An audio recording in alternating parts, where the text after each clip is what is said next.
It's like my favorite thing we've seen so far here are the slugs, the banana slugs. They're like these big, fat, green slugs. We're Hayden and Aaron, and in 2016, we sold nearly everything we owned to travel full-time around the US in an RV. We've been on a mission to visit every national park in the lower 48 states, and we're nearly there. What's up, Voyagers? Welcome to another episode. Today, we are at Olympic National Park, which is our 33rd national park, and we are stoked to be here. It's been one of my most looked forward to parks that we've been to so far. So we are off to the Hoh Rainforest, which is supposed to be super lush and green and just beautiful. So I know Hayden's really been looking forward to this one. I have, and right now we're at Lake Crescent, so it's super early in the morning. We got here early, and there's a beautiful sunrise happening right next to this beautiful lake. So we're heading into the rainforest. Hopefully it's gonna be lush and green and super, super cool. Let's do it. Let's go. Olympic National Park has it all, from glacier top peaks to temperate rainforests and wilderness coastlines. It's even a designated UNESCO World Heritage Site.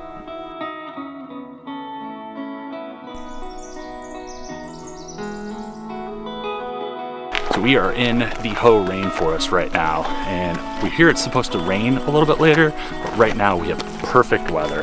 Everything's tropical, lush, green. It's gorgeous in here. The Hoh Rainforest gets up to 14 feet of rain every year and is the home to trees over 1,000 years old. We spent our time wandering through the Hall of Mosses trail, marveling at the beauty of this place.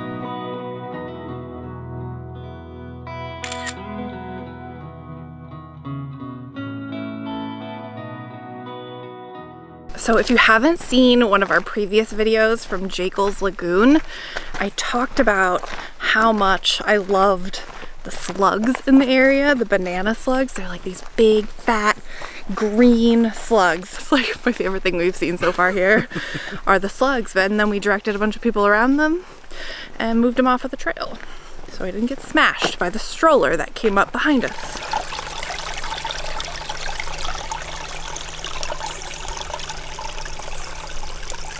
So in basically every video we ever make, we're always complaining about all the people because visiting the national parks is like going to nature Disneyland.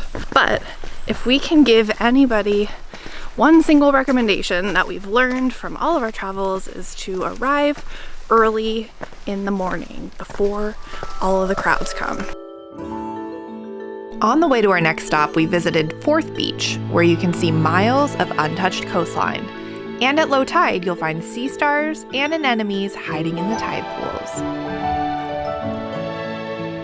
For any Twilight fans out there, stop in at the Forks Visitor Center for some fun photo ops. We're not here for me. Twilight!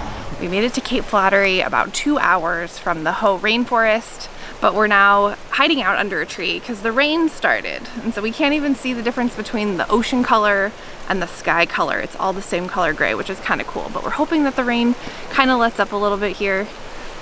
It's wet and muddy. The trail's muddy. Yeah, it looks like it's absolutely gorgeous when it's a clear day, but right now we can barely see the horizon line and everything's kind of eerily covered in a shroud of mist, which is cool in its own right. Yeah. But it's the Pacific Northwest. This is what you get. We took this crazy little side trail that puts us right over one of the caves, but it's pretty sketchy and it leads you right up to the cliff, so it's time to get out of here.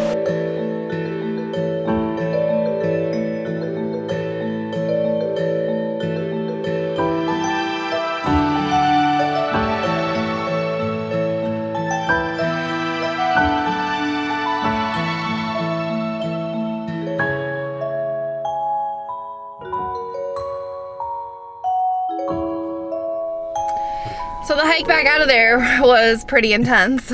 Not only is it raining, it's also like super humid. It's a rainforest. And it's like pretty straight uphill. It's a nice little hike.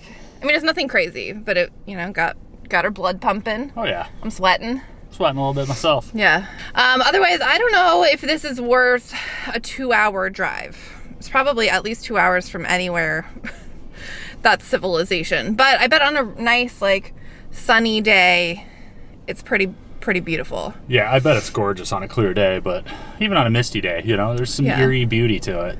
It reminded me a little bit of Acadia National Park, because the first time we were there, it was all fogged out and we like couldn't even see the ocean like 10 feet in front of us. Kind of gave me a similar like cliffs and ocean and pretty trees kind of a vibe. If you've made it this far, we want to say thank you to all our YouTube subscribers. We do this for ourselves, but we also do it for you. And to all our new subscribers, welcome. And we'd like to give a big shout out to our new patrons over on patreon.com/veganvoyagers. We never expect anybody to donate or subscribe or any of that stuff, but we are so appreciative because it really does help us out. So shout out to you folks over on Patreon. Join us on Patreon. Okay, bye. Bye. Talk about going down the sketchy trail. I don't know, man. Sweet people yelling at their kids. Our next stop is Cape Flattery, which is the northwest. Our next stop is Cape Flattery, which is the most. Our next stop is Cape Flattery, which is the northwesternmost point of the lower 48 United States. Oh, I know, not to back up. So we made it to Cape Flattery, the north. That's what you did. You put it on the wall. Okay. Okay. So the hike back up out of there is actually pretty intense. My bad. That's all. Now it's time to listen to more murder and drive. My favorite murder.